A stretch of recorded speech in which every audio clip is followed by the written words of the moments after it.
Okay, good afternoon. Dear guests, ladies and gentlemen, welcome back. After, I hope it wasn't too tiring this morning. We tried to be as short as possible and as dynamic as possible. We're a little bit, but it's very difficult to be outside the box when you do a General Assembly once a year. You have to include so many things, but it still perhaps gets out of the box. Okay. So welcome back to the afternoon session. Thanks very much again for being with us. We are going to continue with the Sing Outside the Box conference this afternoon. So as I mentioned to you, we will hear this expression in many contexts during this weekend. And thanks very much for the Estonian Choral Association helping us and hosting us here. And thanks also to the Estonian Parliament and the chair of the Culture Committee, Ms. Laine Randjärv, for welcoming us so gratefully this morning. So we are going to continue with the conference, and I pass the word to Côme and Evelyn, or Evelyn and Côme. They will tell you more about the program in the afternoon.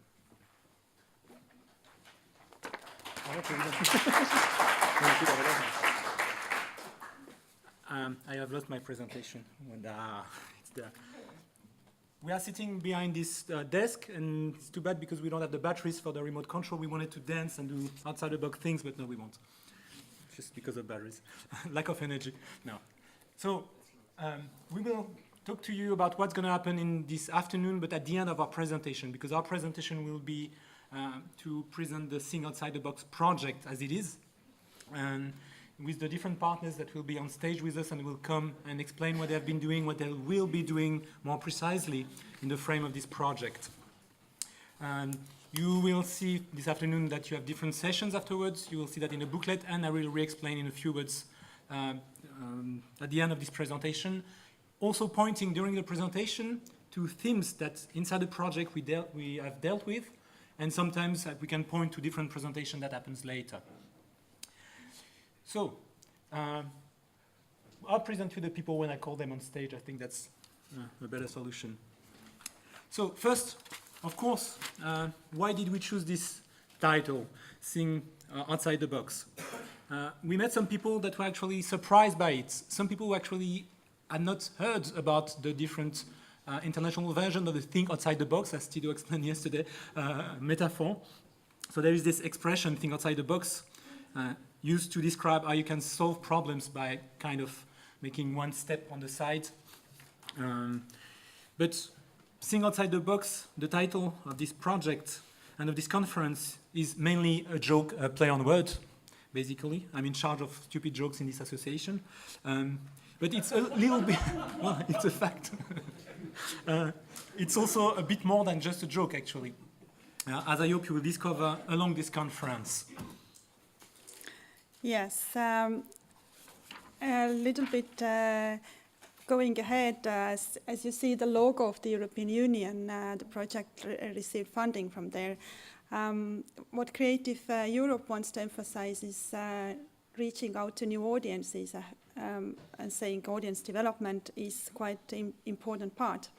So how do we reach to new audiences? What are the new audiences that we want to get to the choral world? That's all about this project. And of course, not just to tell them that there is this project or what you should do, but also through a website or communication platforms to communicate things that are important to get younger audiences to the choral world. Yeah.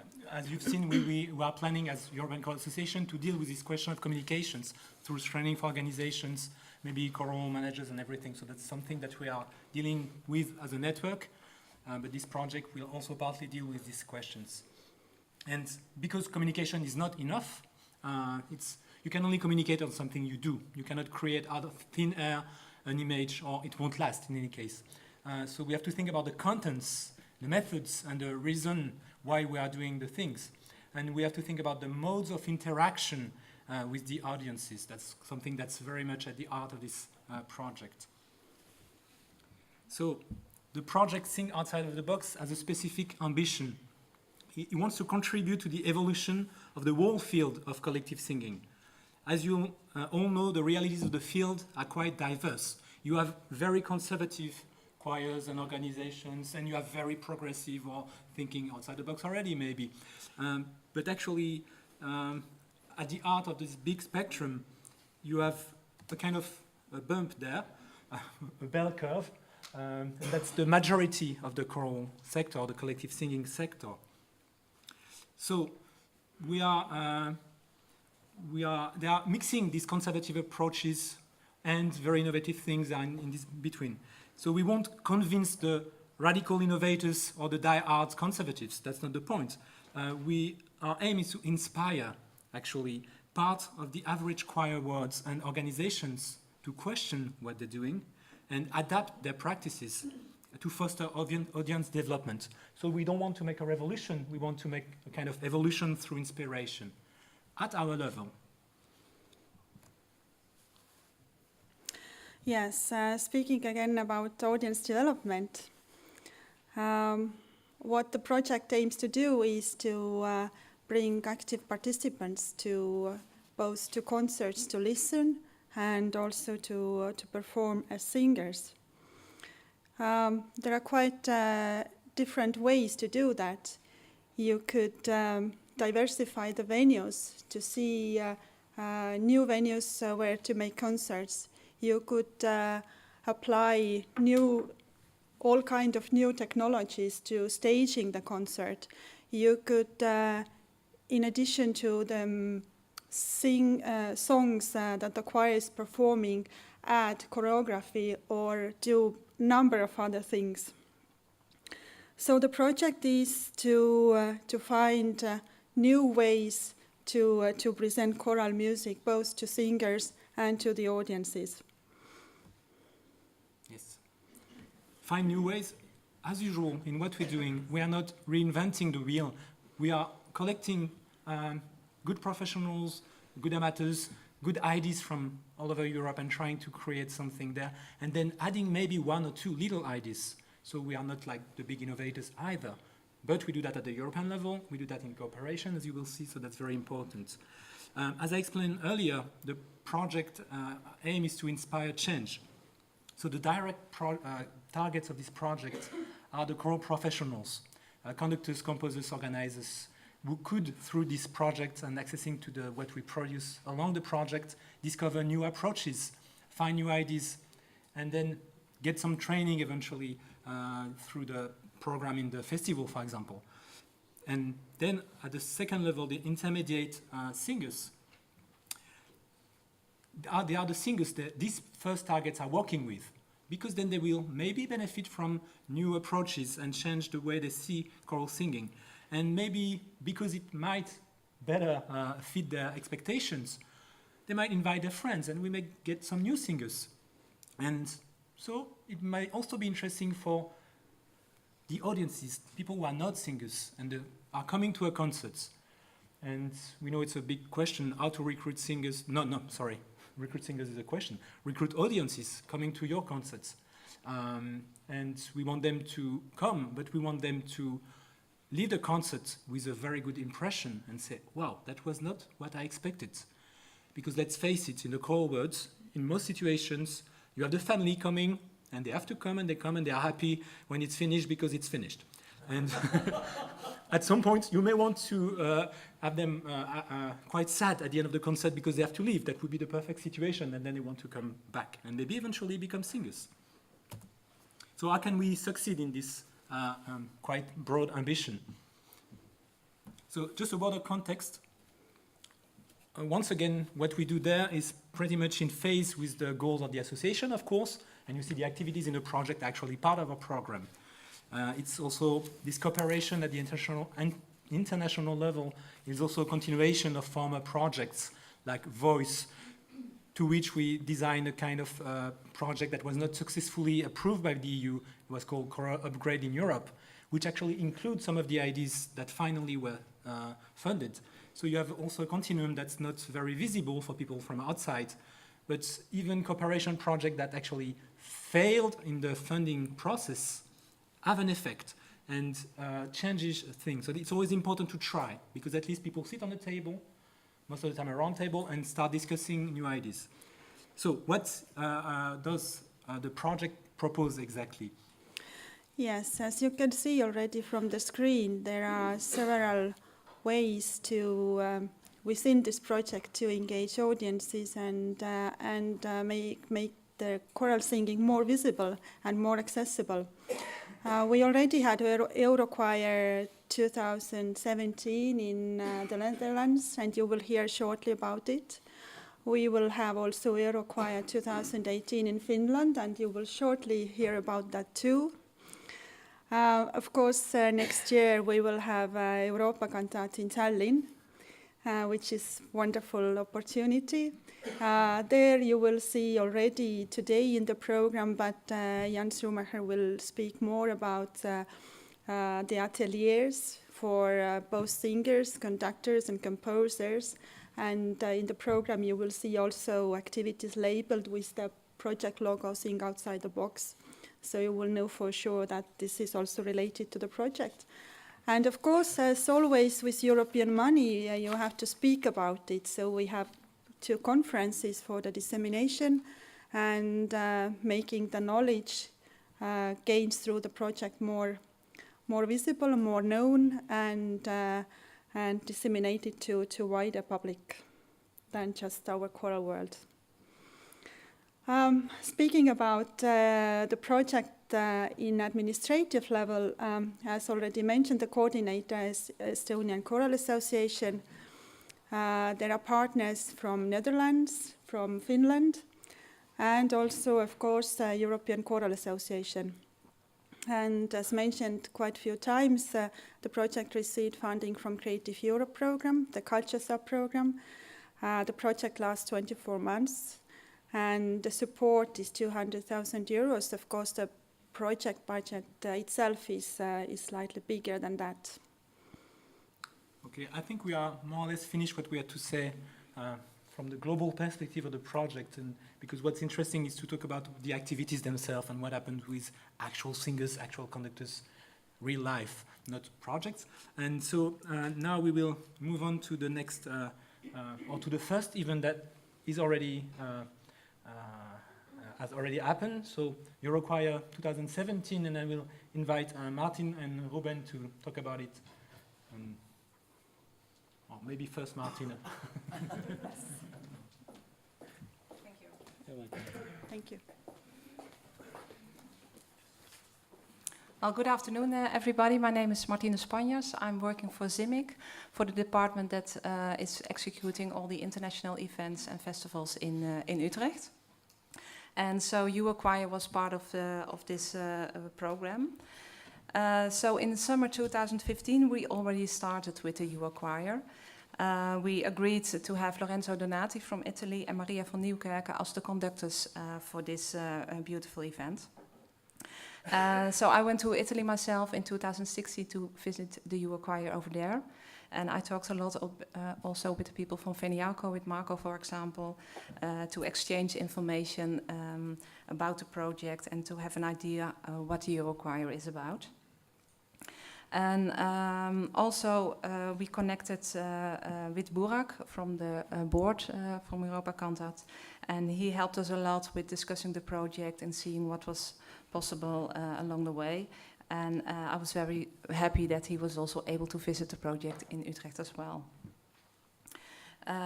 Apart from discussing things with Marco, we also had a great evaluation document from Mikko Sidoroff, who was one of the conductors of 2016, and this was also very helpful for us to make our plans for the EuroChoir in 2017.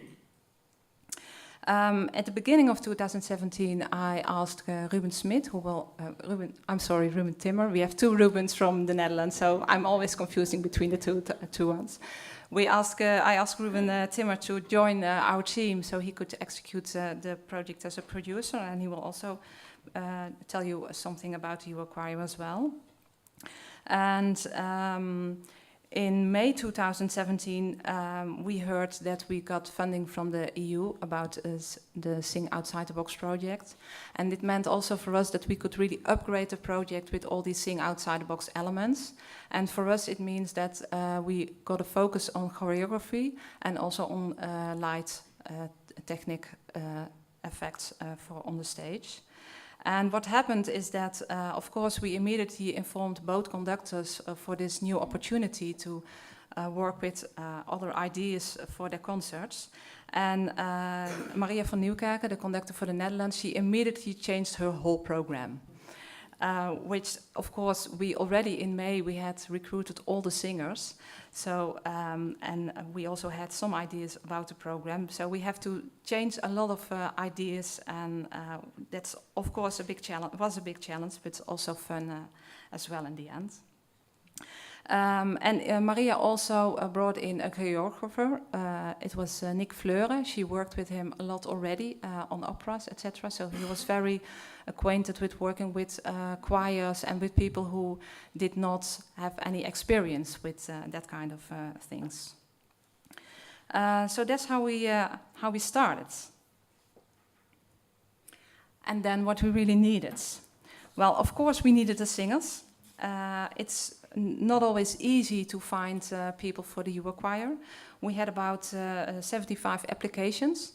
None of them were really well, and it took us really some time to make a good group of singers. And in the end, when we started EuroChoir at the first day, we got two people who said, "Well, I'm sorry, but I can't come because whatever the reason." So that was a pity. So we ended up with 45 singers from 90 countries.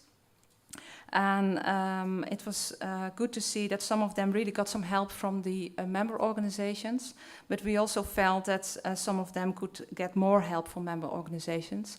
So I think in the future that should be also something for you as members for the organization to see what is needed for the young people that are linked to your organization, so you can help them out to join the EuroChoir. We need Nick Fleuren for the choreography. We need a light technician, that was Peter Engel. He's part of our CIMIC organization. But because he couldn't read the scores, we need a score reader as well. And we need a piano player because some of the conductors wanted to have a piano player on stage as well. And during the process, it turned out that we also need some singers with special tasks because we had all these things going on stage and they had to execute them as well. We need a lot of stuff. We need props for the concerts. So that means cushions, candles, different types of scores, as you will see later on. We also need music stands while singing, so not only carrying your scores, but also music stands, because we did some body percussion as well. We need, of course, theatrical lights. We need stages, custom stages as well. We need this piano, and we also need a big bus, because we have to transport all the equipment from one concert venue to the other. We need, of course, a lot of knowledge. Not only knowledge about choral arts. Ruben was very helpful, Burak and both conductors were very helpful with that, because Ruben is also a singer himself.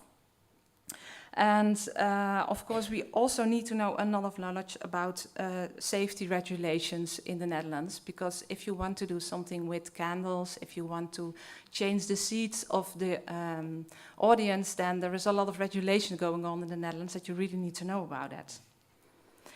So all these things, if you want to really work outside the box, then you need all these kinds of things. But we also need a lot of skills. We need improvisation. And it started right on the first day, when it turned out that in our selected singers group, we also asked the conductors to be part of the selection process. But in the singer groups, it turned out that the tenor section was really weak. And Ruben is a tenor. And he has worked with Maria before, so she knew immediately, I need another tenor, please. Can we have Ruben on the stage as well? Well, for me, it was a difficult decision on one side because then it meant for me that I had to do a lot of more work because he had to be at the rehearsal as well. But on the other hand, I thought, well, it's really good to have the most important thing of the EuroChoir is, of course, that you have a good choir. So I decided, okay, it's fine. You can go and work with the choir, but also he had to do some production tasks, so he couldn't join all the rehearsals and even not all the concerts. Because you're not a good tenor. I'm not a good tenor, no, not at all. Thank you. I think that's it for now. I will show you a little fragment of the final movie that we made for the EuroChoir. And after that, Ruben will tell you more about several other things that we did in the project.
Yes, well, there are always surveys involved in these kind of projects, but especially because the out-of-the-box part of this edition of the EuroChoir became so big, we felt it especially necessary to really think about it in advance and actually have the surveys ready and ready on time. So I would like to take a few minutes to share with you some facts and figures that we collected during the project. We've actually had 3 main surveys. One was for the singers in advance so that we could record their expectations. One was for the singers after the project so we could record their experiences and also compare those to their expectations. And the third one is, of course, an audience survey, because if you have an outside-of-the-box concert, you really want to know what the audience actually thinks about that. I will start with some stats about the singers. And the first one is actually one of the most important for us when we were starting the project, because in the survey up front, 88% of the singers told us that they had at least some experience with choreography. This was about May, because it was just after the singers were selected, so we were very happy with this high number, although the question was not really that specific, so walking from one place to the other during a concert might have also counted as choreography. We don't know, I'm sorry. 50% of the choir participated in a similar singing boot camp, and 35% of the choir participated in earlier EuroChoir editions, which also we felt was important. On forehand, we had thought about having a third of the choir from the previous edition into 2016, and that turned out to be almost exactly the percentage that we had, so that was also quite a good thing. And another important one is that 100% of the singers told us they were familiar with performing without scores. Also very important because we already knew that some of the pieces needed to be sung by heart as to add on the choreography that we have been discussing earlier.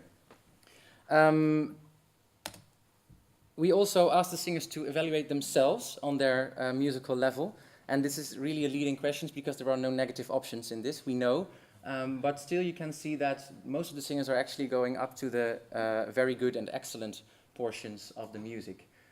This might also have been the case where the preparation at home was not really great. As you can see, the average for that, the singers gave themselves a 5.8. Although I need to say that the most often entered value in this question was a 7. So at least the singers thought they were well prepared. And then when we started the rehearsal period, that changed quite quickly. Because on the first day, you saw some footage of that. We already did a piece by Rudi Tas, which incorporated also some body percussion. It was the clapping on the cheek and not knowing where you are piece. That was also used to break the ice and to get the singers a little bit comfortable and acquainted with what we were going to do with them in the coming 10 days. We had the first 5 days of the project in the Acousticum. You saw the building also in the video. And it turned out to be an amazing building, an amazing venue for this, because they have it all in one. There are beds, meals, rehearsal rooms, and a bar also, in the same building, which gave us maximum time for the rehearsals. To completely get this project done, not only musically, but also with the choreography, we needed to add on evening rehearsal times, rehearsal periods. And for, well, some of the singers had not really experienced that. In 2016, they weren't there. So there was a little bit of tension there, because as you can see, we on average rehearsed for 8.5 hours a day, where last year that was about 6.5. And coincidentally, 6.5 hours is also the number of hours that the singers told us that they would prefer to rehearse. So it was really quite an intensive period, which we knew, but we also felt it was necessary to get everything done that we wanted to achieve. And that turned out to be a good thing, because the tryout, after only 4 days, where we could already perform the whole program, including the choreography, at the last minute, Maria actually installed a camera there so that the singers could afterwards see their own performance and actually finally get an idea of what they had been doing for the past 4 days. We also had half a day off in Amsterdam, where a lot of the choir, well, they actually got to do whatever they wanted. And it turned out to be quite easy to keep tabs on them, because everybody kept sharing their location in the WhatsApp group, so we knew exactly where everybody was. After which we took them to a concert of the Netherlands Chamber Choir, who, really a coincidence, but they also had 2 dancers incorporated in the concert. So not only from a singer's perspective, but also from an audience perspective, the participants could see what they were actually doing. You can see the numbers for for what the singers thought of the rehearsal facilities and the other facilities on the screen. Well, it was at least it was positive. But now, the important question, what does it add to the project? What does it add to a choir, to a concert? The audience I will discuss a little bit later, but the singers actually, 55% of them felt that it added to their concert experience, which, well, that's quite good. We knew during the project that there were mixed feelings about this. And as you can see, 30% felt it did not or even detracted from the concert experience, which mainly was from a musical standpoint, and that's understandable. But I'll show you what the audience thought about that later. Some extra stats. I won't go into these well, quite deeply, but you can see that the concert experience the singers felt was a 9. The repertoire is 7.8, and something that we love to see, 90% of the singers went home with new ideas or a new vision for their choirs. Again, not very specific, but it might have been something with choreography. And 100% of them met new friends that they want to stay in contact with, which is also quite nice. And now the audience review. We had questionnaires ready that the audience could fill in and give back to us after the concert. We had 81 respondents, and on average, the audience gave the concert a 4.8 out of 5, which is extraordinarily high for a Dutch audience.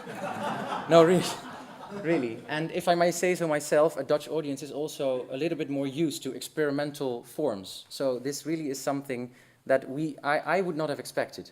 90% of the audience thought the concert differed from other concerts they visited, and they did. You can see at the bottom.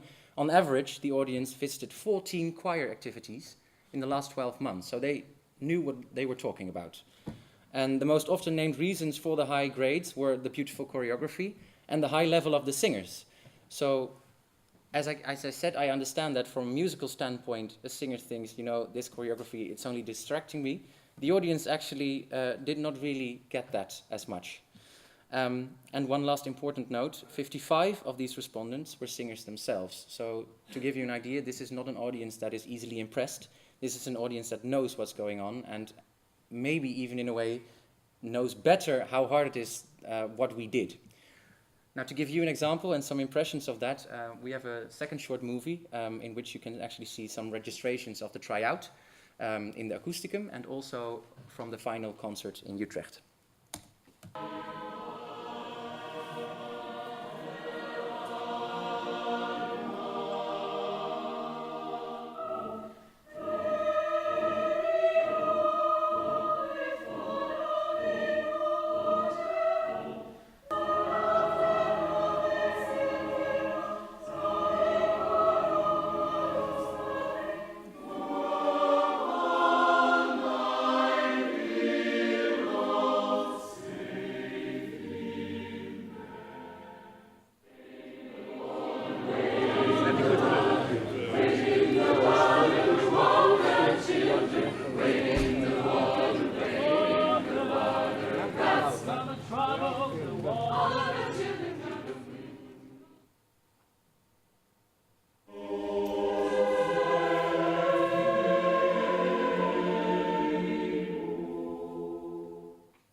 Now, oh.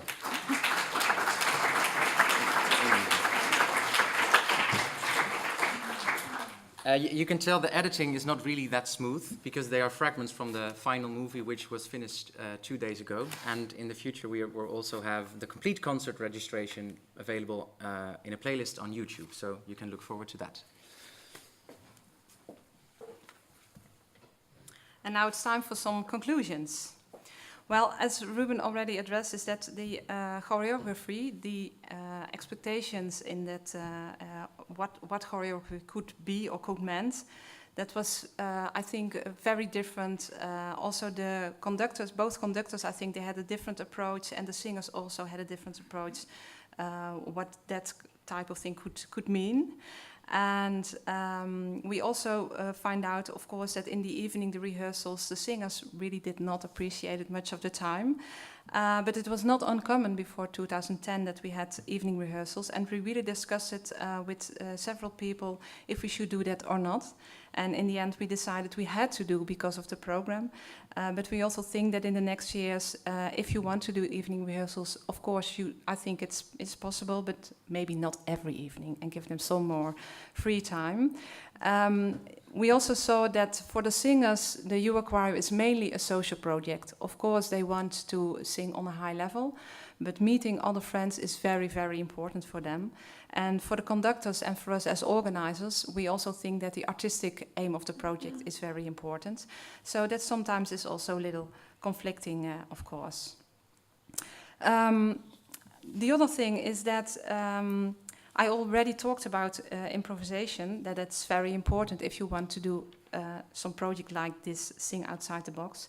But it's also a lot about flexibility, because when working with this group of singers, that neither the conductors nor the singers, they didn't know each other, so you had no clue actually what kind of group you had in front of you. it was very difficult to develop a program with them. So that also meant that during the program, Maria told me she had an idea from A to Z, and she only managed to execute A to C. So she had lots of more ideas than she could actually execute it. But it also meant for us that during the rehearsals, she came to me and she said, well, do you think we can have some cushions with the project? Do you think we can have some candles with the project?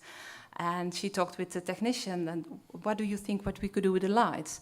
So you have not only be improvising, but also constantly be very flexible in the sense of that coming up new ideas all the time, and you have only after 4 days we had the first tryout, and after 9 days we had the final concert. So you have to work very quickly and have to be very flexible if you want to execute a project like this and do it a little bit out of the box.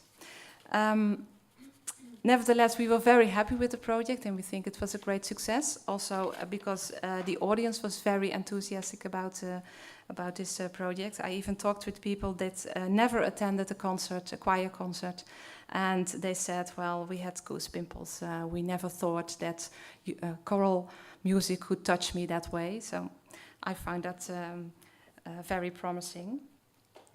We also got a lot of documentation from this project because of the EU subsidy. We got a lot of information from our surveys that we did. So of course, we will share that with the organizers of 2018. And I know that Mikko and Maria are already talking with each other about the project and making preparations for it. So I'm also very curious about your ideas, of course. Thank you very much.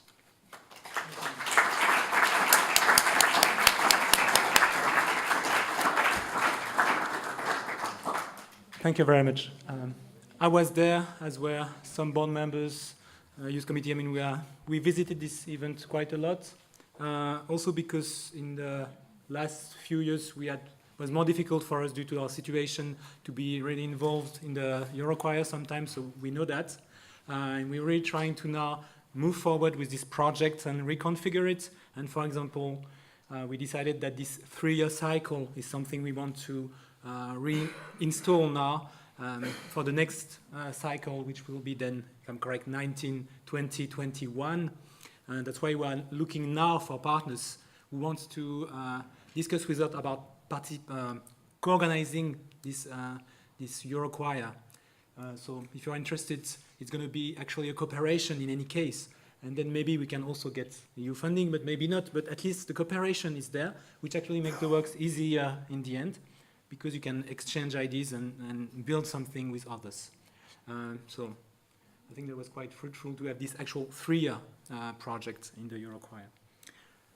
But now we talked about the EuroChoir 17, and we will now present the EuroChoir 2018. And I will ask Reijo, representing Sulasol, the official organizer of this edition, to say a few words. And after that, Mikko will tell you more about the contents itself. Yes, hello. To get out of the box, you first have to get into the box, so that's why I'm here. My part of the presentation is very brief, just to tell and welcome young singers to Helsinki to sing at the EuroChoir next year. The arrival date has planned to be the 19th, Thursday the 19th of July. And we start working in the morning of the 20th, Friday the 20th. And the rehearsals will take place in the rehearsal hall of the Cathedral Boys Choir, Cantores Minores in Helsinki, so in the very center of Helsinki. So the singers, I hope they will have some free time in the evening, and they have a lot of opportunities in the downtown Helsinki. The lodging, the accommodation and breakfasts will take place in Katajanokka, which is about, 300 meters, 500 meters from the rehearsal room, so very close to each other. And so far we have fixed one performance, and the one performance will take place already on Sunday evening, with arrival on Friday, but something, because the Cathedral of Helsinki asked the EuroChoir to make a small performance of 25 minutes in their evening music session. They have evening concerts during summertime, so they asked the EuroChoir to make a performance there. So, and then the end, when you come to the end in Helsinki, the 26th is the last day there, and on 27th, Friday 27th of July, the choir will move by boat to Tallinn to come here to take part to the Europa Cantat Festival, and they will continue their performances and rehearsals also here. Well, at the moment, I don't have anything else to say. We are developing this, and as we get more information of the artistic program and other things from Mikko and Maria, then we will proceed with the organization. So I will hand out the microphone to Mikko. He will tell more about the artistic side and his plans and his and Maria's plans, and I will get out of the box. Thank you.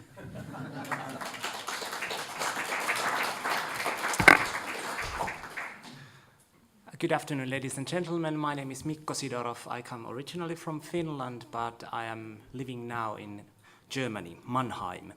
And I'm really happy to be here, and it's great pleasure and privilege to be one of the conductors of the EuroChoir. I was conducting this wonderful choir in 2016 in Italy, and wow, that was amazing. I've titled my presentation in 3 parts, and the first is titled so that fuel for the success of the project. And I feel that the inspiration and enthusiasm of the young singers is absolutely something that it's the most precious thing in this project. I mean, I'm always so astonished how much young people, young singers do have energy and how dedicated they are to the music. And that's something so astonished that I'm always very surprised when I find it out. But this was something that I really felt strongly in Italy 2016 and in my work also in Finland with young singers. And that is the starting point for the successful project. Of course, the venues in Helsinki and Tallinn are giving the container of this project. We don't yet know them, but after this event, we are going to search the best venues in Helsinki and of course in Tallinn as well to this project.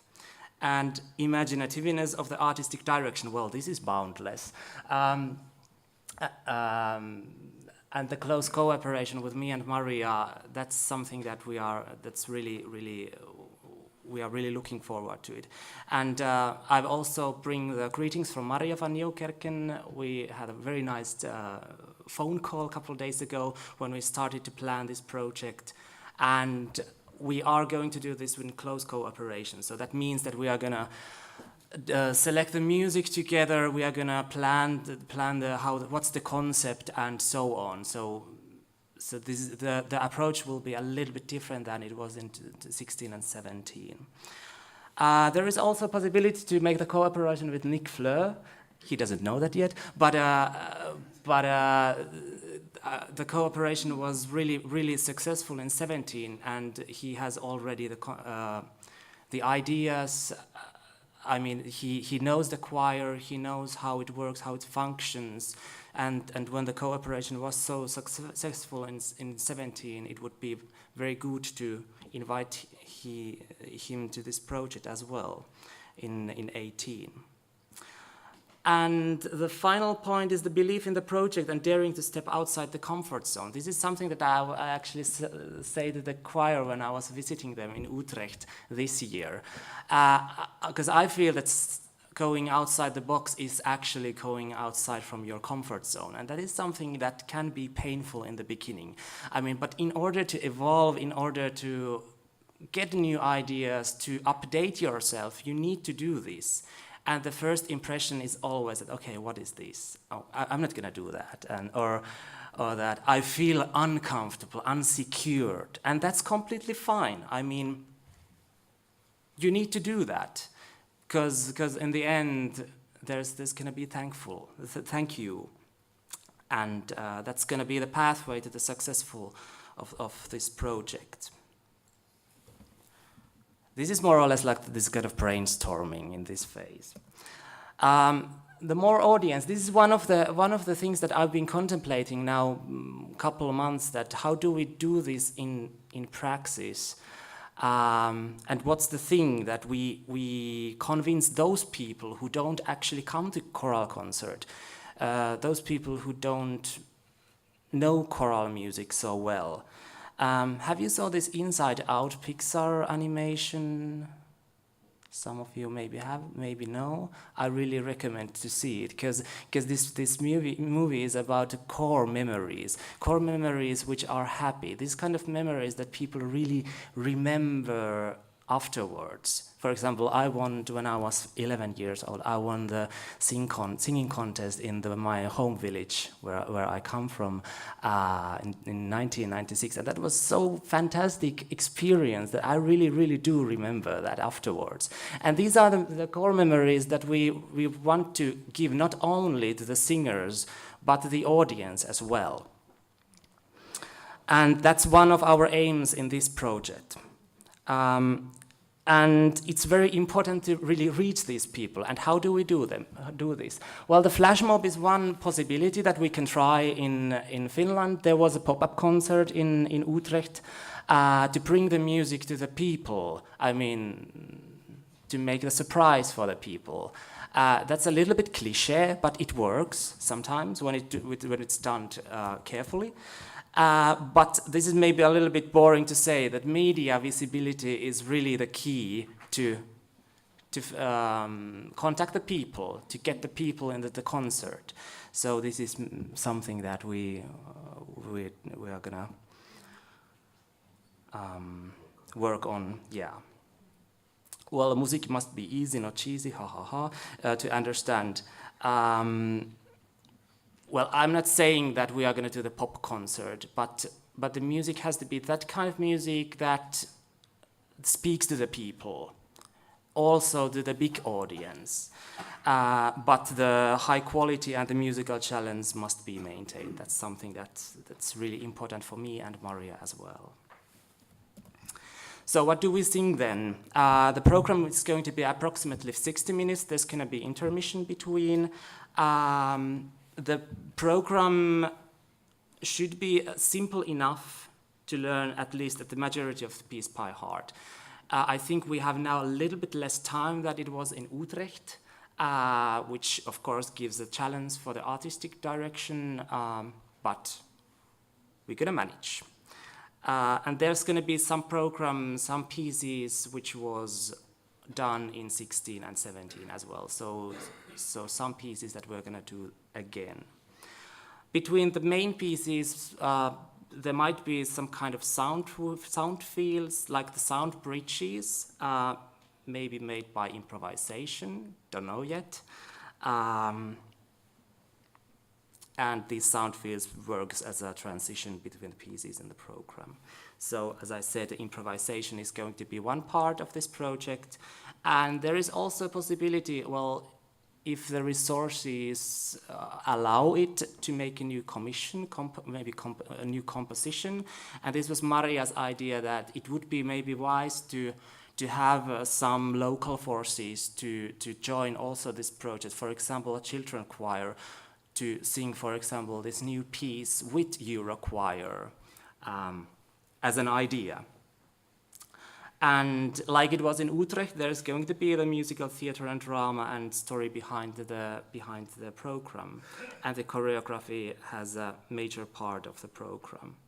And then the final point that I want to point out, that some elements are possible to do also inside the box. That means that when we go abroad, for example, to holiday and come back home, the home is a little bit different. I've changed a little bit. That is something that we want to give our singers, that when we come back to this orthodox way to do choral music, that means that the choir is singing and the conductor is conducting and the audience are listening. This is a little bit different thing now, after we have done something crazy.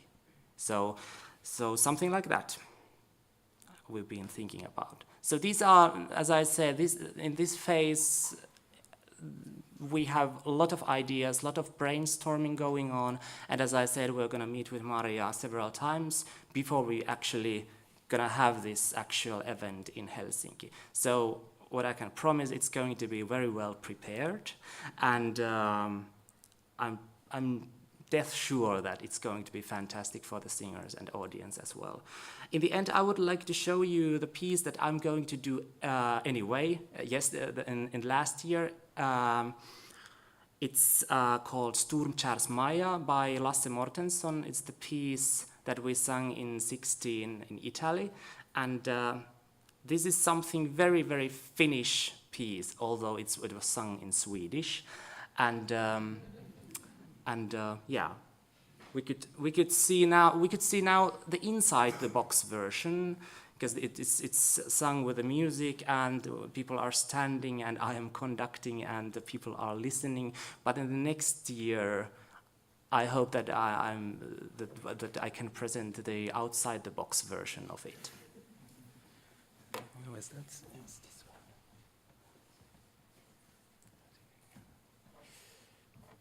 I have to find the. Is that there? Up. Do we have time to watch it? Yeah.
Thank you, Mikko. Oh, you have something to add? That was it. Okay. Thank you. Thank you, Mikko.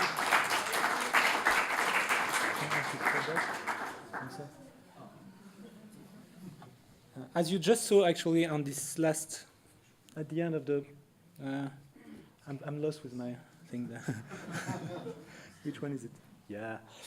You just seen at the end of this video, it was from the 2016 edition organized by Ferrand, and they did one wonderful job, and also with filming the concerts, which is something we are really trying to push forwards and to film also what happens with the singers, to have this media is not just for the fun of keeping things in our archives, which is also, of course, very important, but to try use that as a tool to spread some of the new ideas, recruit singers, and you talked about the difficulties to recruit singers last year. It was also due to the fact of the dates that were not perfect. That was a big issue. Next year it's going to be better, plus the chance to go to Tallinn.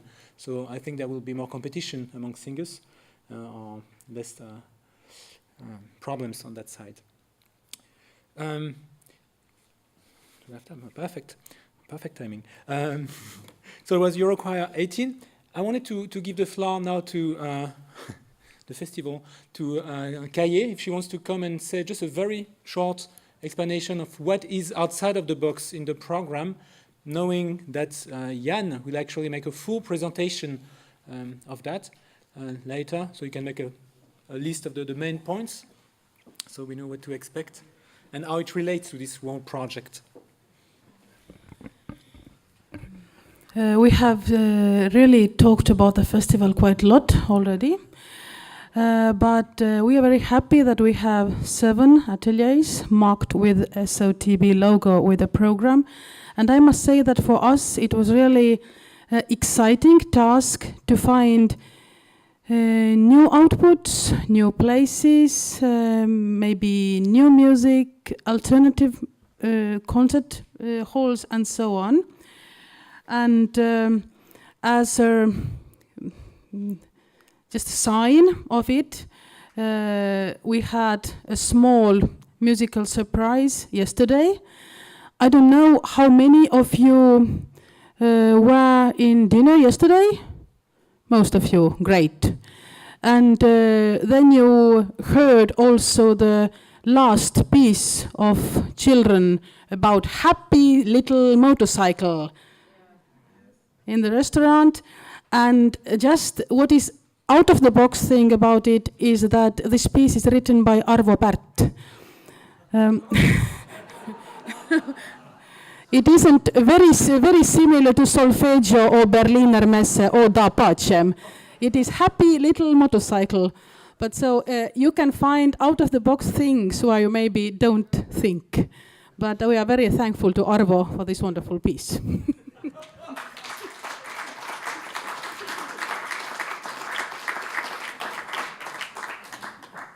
So yeah, find your way outside the box. Before I just make a short run of what happens this afternoon after this presentation. I don't know if you have questions about this project as a project, remarks, ideas, whatever.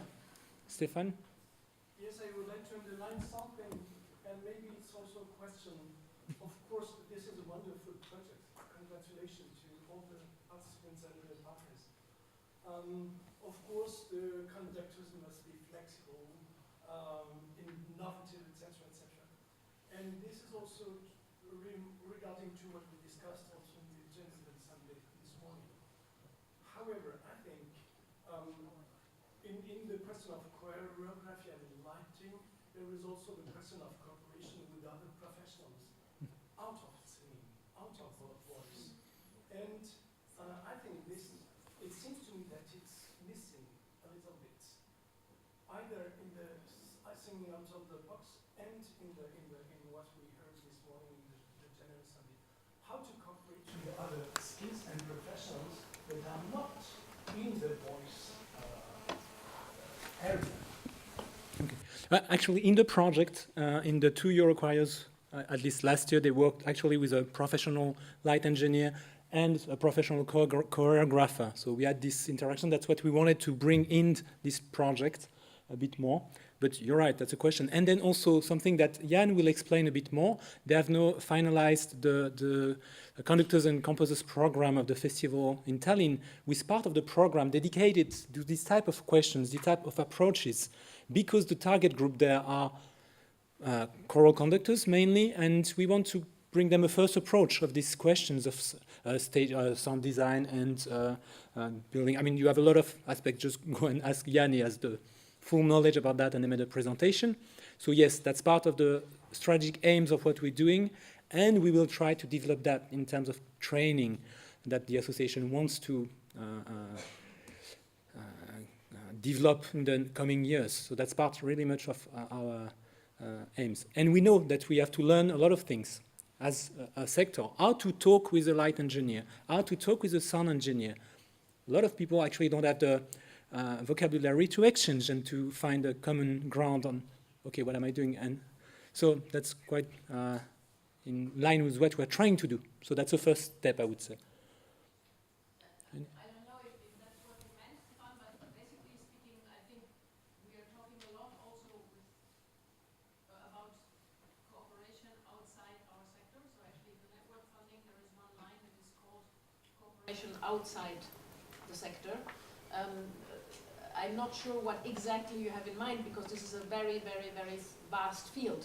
So it goes from the sound technician who has something to do with the concert and music up to people working in health or in social surroundings, teachers who may be dealing with other issues. So I mean, everything outside the choral world is 95% of what we're doing. So I think maybe you could be more precise in what kind of other things you were thinking about. I mean, working more into a staff of competencies. I feel that the conductors must do most of the thing, but I think the conductors should find the resources. He cannot help himself. So, for example, to work with a choreographer and not to try to do the choreography with yourself. voice teachers, with solfege, with all kind of competencies we need for collective singing. And not only with professionals of conducting. Yeah, but I think then we agree, because what we are advocating here is not to have artists that can do everything. But it's important for people in a field to just actually know who to talk to, what is possible in other fields. Just open up a bit the windows or the box, whatever, and develop these contacts. So that's the aim. Any other question on the project itself? No. Thank you. So now that was the end of the presentation of the project. What happens now is we try to offer some complementary information and workshops that are around these themes. So you've seen the program. So Stefan Lutterman will present in this room. So I wanted to show the room. And the two little rooms that you had on your right before entering registration are the two rooms for the other activities. We will have a coffee break at 4:15, and then 1 hour more of activities. The bus to the hotel should leave at around 6, because we have to go back to the hotel to have dinner and then walk back to the concert. Any question on the organization of the evening or the afternoon now? No? And we won't have a plenary session at the end, so we will have to talk during dinner, in the bus, wherever. We sit together. Okay. Thank you very much for your attention. And now we have a little time to talk before the next sessions. Thank you.